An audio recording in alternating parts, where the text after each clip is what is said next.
Hey, good morning traders. It's 9 a.m. 13th of May and it's Mark Owen here.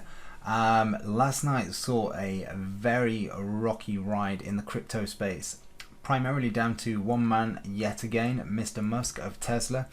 He announced that Tesla will no longer be accepting Bitcoin for purchasing any of Tesla products. This is a conflict of interest.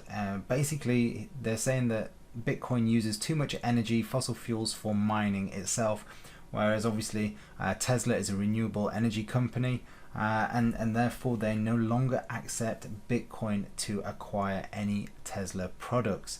They will, however, continue to hold their holdings of Bitcoin. They will not be selling any of that, and they will also be looking for an alternative crypto that will basically use 1% of the energy that Bitcoin uses in order to be mined. So yeah, big news there, and basically we saw Bitcoin fall in an instant around 8%, and let's just go and take a look at the charts to show you what actually happened. Well, this is Bitcoin dominance. I'm going to start here initially, just to reiterate the point where we see that we may start to see Bitcoin become more appealing to the investor than altcoins is when we get down to around the 40 barrier on Bitcoin dominance. Now, it doesn't mean that it's just going to ultimately roll over. It's just this is where we see that we could potentially start seeing investors that have made a significant amount of capital on altcoins start to rotate and basically rebalance their books in terms of asset allocation from altcoins back to Bitcoin. So that's what we're looking for. We'll potentially be start seeing that around the 40, and if we don't start to see it then definitely around 36. Let's take a look at what happened at Bitcoin last night. Well, you see the weekly chart here. Let's just drop down to the daily so you get an insight of what actually happened. So yesterday when we looked at these charts, we were focusing on the fact that Bitcoin was in an area of no man's land, and it really needed to either come back down here or it needed to break out of the 59,500 area to then push on towards 64,000 and maybe new all-time highs. Now what we got was the tweet from, or the press release from Tesla, and we saw an instant sell-off in Bitcoin, and not just Bitcoin, the entire crypto space fell with it.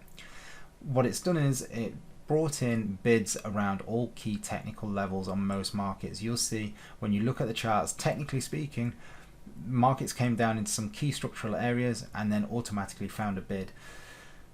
Was this a clever man doing something very, very clever, or was it actually something that he wants to put in place? You know, ultimately, whoever managed to capture any of these corrections have managed to get a significant appreciation in their price just overnight. I mean, we're talking 10% in what, a few hours there on Bitcoin. So we're looking at this, and where can it potentially go? Well, if price has definitely found a bottom now again at 47.4, we can see price is testing this area several times and not getting through it. If this holds strong for today, then I wouldn't be surprised if we come back and test the 59,000 barrier. To get to new all-time highs, we've got to break this area. This is what's going to be key. So looking forward and how we can look for Bitcoin opportunities, we need to see a cycle take place, and what we mean by that is we need to see something like this. Right now we've just got a drop and a straight back up. We need to see cycle take place and show that buyers really are coming back into the marketplace, putting in a new high, and then we can start looking for buying the dip opportunities. If we look at Ethereum, we'll go back to the daily chart. Let's just pull out Ethereum. This one also, you'll see here, big sell-off from the highs. We created new all-time highs of just under 43.70 to then drop down to 3,500. Big rotation there from buyers to sellers, and look what happened. It came straight into a lovely structural point, and then we've gone straight back up here now to just short of 4,000. Question is, 4,000, is this going to be a exit strategy for people that have made serious amount of capital over this period, and this could be a potential where if we do see a correction on Ethereum, this way we could start to see Bitcoin dominance start to take a shine as we see that reallocation of assets in people's portfolios. BNB took a wallop yesterday as well. You can see we also talked about taking our first take profits at 679, which you can see how important that was now after yesterday. You know, the market came all the way down to 540. You know, it's a huge dip here, but if we look at that in terms of how far did it actually drop in the period of time, 20%. Now, is it a great buying opportunity, or is this going to be an area of interest where we might actually see the market correct? And if we look at this, I'll just bring this down here, we can see we've got some structural points. We've gone back above structure. The question is, do we hold above it? If we get a break back below this 4-hour candle, then expect to see more downside and a potential fill of this wick back down to 540. Sol, on the other hand, has retained most of its structure. This is a market that is definitely very, very buoyant, and the buyers are still in place here. We can see that the structure and the base formed at 41 is holding strong. We've got a lovely consolidation phase here, and while this market stays within here, we're buyers of this market. A break above 50 and we will see that march on towards the $60 barrier. Technically speaking, looking at the levels we put in here, if we just forecast and say, right, well, where did the move come prior to going into consolidation? Let's be conservative. The last impulsive move up was this one here.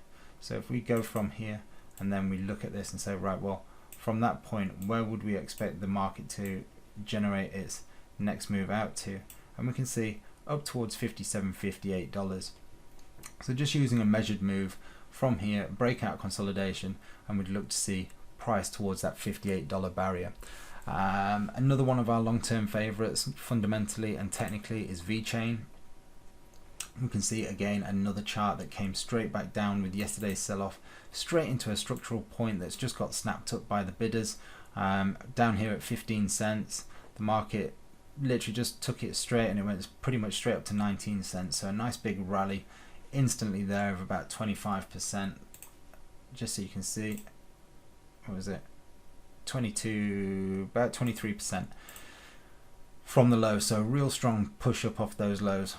Will price test the lows again? Well, look at it in the short term. The 4-hour is definitely giving a view of a downtrend, so we might see another push down, and that could come all the way back down here, or it could form a higher low.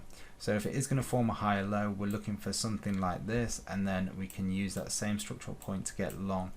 Now if we break it down and start looking at the hourly time frame to see if we are seeing any changes, you can see that level I was just referring to, which is just through here. Now in order for us to get long, price is going to have to form a higher low, and then we can start looking at this area, get long into towards 22.5 cents area. Okay, that's it from us today. If you do have any coins that you would like us to basically analyze for you, please drop that in the comment section or email me at mark@tradeandtrain.com. That's it from today, guys. Hopefully you've enjoyed our technical analysis. If you have, please remember to hit like, share and subscribe, and we look forward to seeing you in our next video. Have a great day. Bye bye.